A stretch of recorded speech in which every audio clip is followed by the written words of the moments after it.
Buenas noches, bienvenidos a otro programa de Cosechas y Negocios. Hola Emiliano, ¿cómo estás? Buenas noches Cristian, buenas noches a todos. ¿Cómo andan? ¿Bien? Bien, muy bien, muy bien.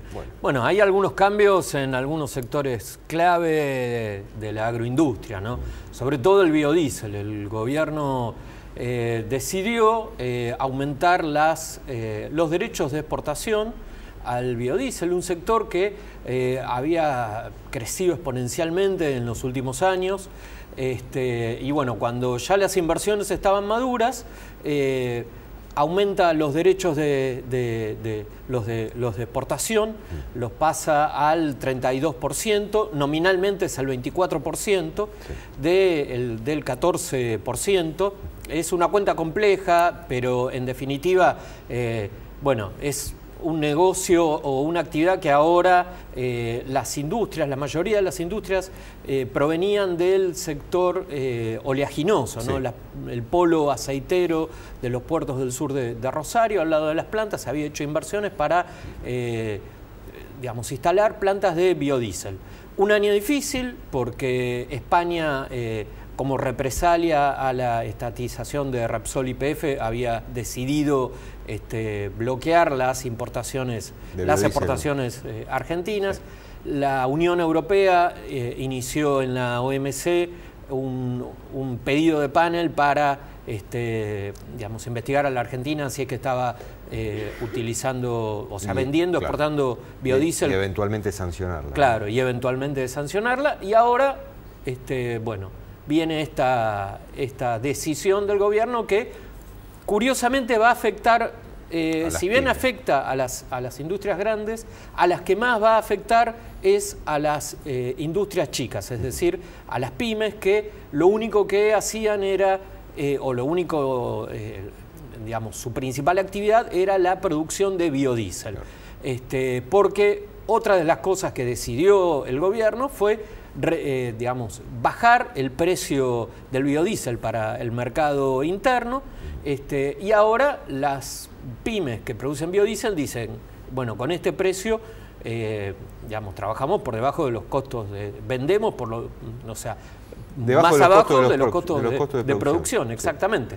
Con lo cual, bueno, industrias que se habían radicado en los últimos años en Santiago del Estero, San Luis, diversos puntos cercanos a la producción agrícola, ahora, bueno, ellos dicen que si no hay algún cambio van a tener que cerrar. Claro, y además el gobierno argumentó que era un sector integrado, ¿no?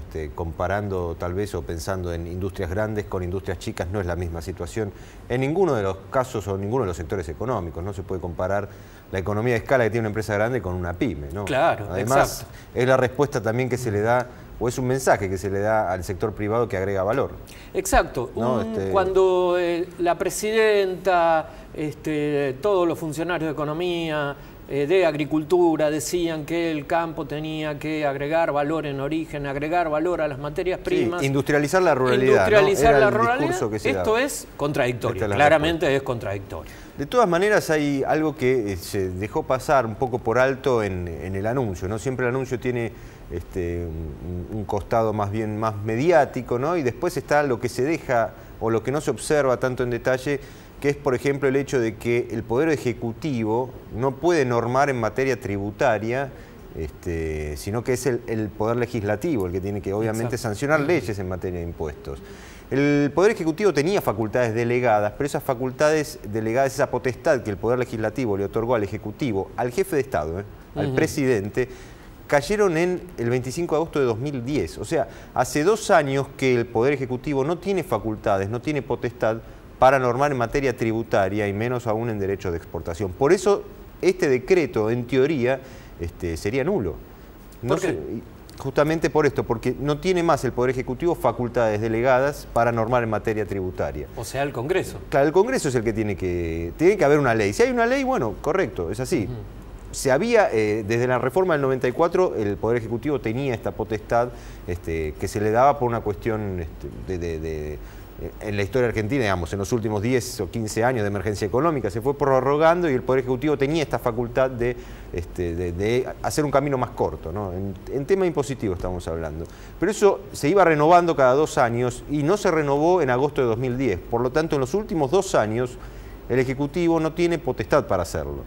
Tampoco lo podría hacer un ministro de Economía. De hecho, hay resoluciones que cambiaron las alícuotas en derecho de exportación y eso solamente es algo que tenía, con esa facultad delegada, el presidente. Se hizo por resoluciones ministeriales, o sea, también eran nulas en ese contexto. Pero de todas maneras, hay algo que es todavía más grave, que tiene que ver con los derechos de exportación a países del Mercosur. O sea, el Tratado de Asunción, la Argentina forma parte del Mercosur, negocia como Mercosur en los bloques internacionales y todo lo que tiene que ver con acuerdo de libre comercio lo hace vía Mercosur. El Tratado de Asunción en el anexo 1, el Tratado de Asunción es el que da origen al Mercosur. En el anexo 1, el artículo 2, inciso A, dice claramente, sí, creo que era así. ¿Lo has leído? Creo que era así. Muy bien. Si me equivoco, bueno, es una letrita nada más. Pero dice claramente que no puede haber gravámenes, no puede cobrarse derechos aduaneros entre los países, entre el movimiento de mercaderías intrazona. Claro. ¿Sí? Si una empresa argentina exporta un producto a Brasil y se le cobran derechos de exportación, eso está prohibido por el Mercosur. O sea, de hecho, pasó la historia desde el Tratado de Asunción hasta que se instrumentaron estos derechos de exportación. El movimiento, obviamente, de mercaderías siguió de forma continua y el comercio exterior con los países del bloque creció y muchísimo. De hecho, el gobierno lo ha dicho varias veces, ¿no? Al defender el Mercosur, todo lo que creció el comercio. Bueno, pero se aplicaron tributos que no están permitidos por el bloque. Vivimos en ese marco de ilegalidad, porque no es una cuestión de legitimidad o no, es ilegal porque la norma dice lo contrario. Ahora, ¿vos crees que es posible que si una empresa se presenta ante la justicia para reclamar por eso pasó justamente. ¿Puede tener éxito? Eso pasó. Hay un caso puntual que fue clarísimo. La empresa Sancor, o sea, una empresa grande del sector lácteo, inició una causa. Inició una causa y llegó a la Corte Suprema. Le pidió a la Corte Suprema que realizara una consulta al Tribunal Permanente del Mercosur, que es como el Poder Judicial del Mercosur. Claro. Si era legal, si estaba bien esto que estaba haciendo el gobierno argentino de cobrar derechos de exportación para exportaciones intrazona, y iba con el Tratado de Asunción, articulito famoso, decía no se puede gravar el comercio intrazona de mercadería. La Corte Suprema toma el pedido de Sancor y lo eleva al Tribunal Permanente. Pero ahí empezó el gobierno a accionar. Ahí se dio cuenta de que por ese lado, ese era el talón de Aquiles, básicamente. En el tema de derecho de exportación es en el Mercosur donde está el talón de Aquiles. Está bien, después estarán las exportaciones extrazona, ¿no? Pero en lo que es Mercosur no se podían cobrar tributos. ¿Y el tribunal? El tribunal no llegó a expedirse porque el gobierno presionó a la empresa, presionó a Sancor, y Sancor desistió de la acción. Con lo cual, al desistir de la acción, la pregunta que hace la Corte Suprema al Tribunal Permanente del Mercosur carece de validez. O sea, todavía está sin respuesta. No hay respuesta porque quedó nula la acción o el pedido o la pregunta. Pero esto se hace por cada exportación. Es un juicio por cada derecho de exportación mal cobrado, si se quiere, por ilegalidad dentro de lo que es el movimiento de mercaderías del Mercosur. Claro. Sancor en ese momento estaba negociando una exportación de know-how con Venezuela y obviamente eso corría riesgo. Chávez podría decidir descapitalizar la compañía de alguna manera o no avanzar con ese acuerdo, entonces Sancor se bajó y eso quedó en la nada. Pero de hecho, eso sigue vigente el acuerdo, obviamente, el Tratado de Asunción, por más que se lo pase por encima, que es lo que pasó en los últimos tiempos, ¿no?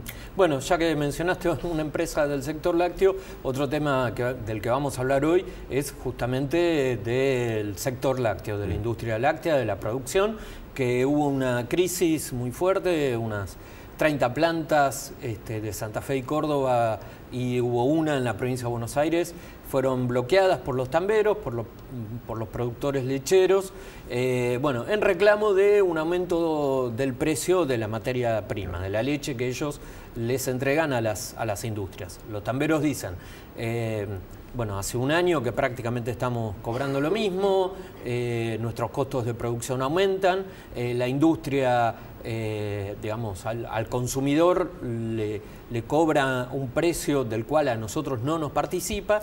Bueno, hubo negociaciones, diálogos que no llegaron a ningún éxito y por esa razón se llegó a esa medida de fuerza. La industria dice, nosotros tenemos costos, nuestros costos también aumentaron, costos laborales, costos de transporte, no podemos aumentar más el precio. Sí. El contexto internacional no ayuda porque el precio de la leche en polvo cayó en alrededor de $1.000 la tonelada en pocos meses, de 3.600 a 2.500,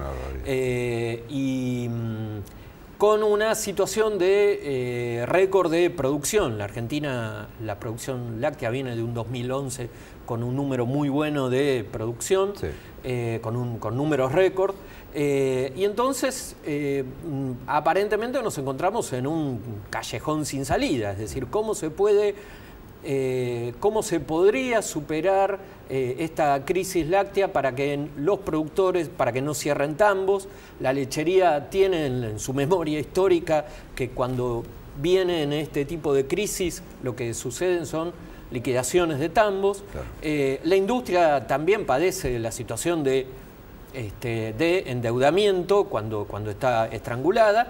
¿Y cómo se podría hacer para que un sector que en la Argentina por diversas condiciones tendría que ser próspero, no tendría por qué estar cíclicamente teniendo estos problemas? Evidentemente hay actores que no están participando en esta discusión, como el sector comercial, la cadena de los supermercados, y el Estado que tiene unos cuantos agujeros negros para que debería llenar y ocuparse como para no vivir esta situación. Bueno, si te parece vamos a hablar con José Quintana, analista económico del sector lechero, también productor tambero. Exacto. Le vamos a preguntar qué caminos o alternativas posibles hay para salir de esta crisis, ¿no? Bien. Vamos a un corte y enseguida volvemos. Seguimos en Cosechas y Negocios, ahora con José Quintana. José, buenas noches, gracias por estar con nosotros. Por favor, gracias a ustedes. José, bueno, estábamos hablando de la situación de crisis del sector lechero, ¿no? De la producción, de la industria. ¿Qué caminos se pueden explorar o qué cosas se pueden hacer que hasta ahora no se han hecho como para que la lechería no vuelva a estar en un estado de tensión, de crisis, y que los productores no hablen de cerrar tambos, la industria esté preocupada? ¿Qué cosas se podrían hacer que hasta ahora no se hicieron? Bien, difícil la respuesta, porque primero yo lo que pondría en contexto es que la crisis que estamos viviendo es una crisis que no es solo nuestra, sino que se está dando en todo el mundo. Probablemente los países desarrollados le estén pasando peor que nosotros. Pensemos que tanto Europa como Estados Unidos dependen mucho más que nosotros de los granos para alimentar sus vacas, y evidentemente ellos en ese punto le están pasando peor. Por el aumento del precio, ¿no? El aumento del precio de los granos, a ellos les impacta mucho más. Y en rigor de verdad, si algo tenemos que reconocer y que por otro lado nos debería preocupar, es que nosotros tenemos como consecuencias indirectas de toda nuestra política de retenciones y de trabas a las exportaciones de maíz, etcétera, tenemos precios de los granos que están por debajo de lo que debería ser el precio internacional, el precio de mercado. O sea, si uno mira todo el abanico de actividades y yo digo, bueno, se sienta acá un dirigente de triguero, tiene mucho para reclamarle al gobierno, un dirigente de maizar también, un dirigente de la soja también, un dirigente lechero. O sea, hoy la leche tiene cero retenciones, los ROEL, las exportaciones de lácteos no son un gran problema. Que hasta hace una época que sí. Hubo una época que sí, pero ya 2008. Hasta ahí, por ejemplo, 2008, 2009. Después se dejó exportar libremente. Lo que quiero decir con esto es que a pesar de eso tenemos el problema de rentabilidad que tenemos, que efectivamente lo tenemos. Nadie sale o sea, podrá salir un grupo de gente, digamos, a hacer un reclamo injusto. Para allá cuando vos ves que te empieza una cosa así tan generalizada, es porque evidentemente el reclamo tiene algo de atrás. Y ahí va tu pregunta, ¿no? ¿Qué se hace? Una de las cosas que uno ve es, creo que hay cosas tranqueras para adentro, El otro día estuve viendo un trabajo del INTA Rafaela que dice que hoy estamos en promedio, Argentina está produciendo 7.000 litros por hectárea. Cuando vos te encontrás, si ese es el promedio, debe ser que tenemos muchos productores 5, 6, y te encontrás con gente que produce 12, 15, 17, entonces como que hay un abanico de productividades muy grande y que hay mucho para trabajar de la tranquera para adentro. Y los que tienen una mayor productividad son minoría respecto de los que tienen... seguramente, no tengo ese dato, pero te diría que probablemente sean una minoría. Y la característica que tienen, esto se ve mucho en el movimiento CREA, es que no necesariamente gastan mucho más.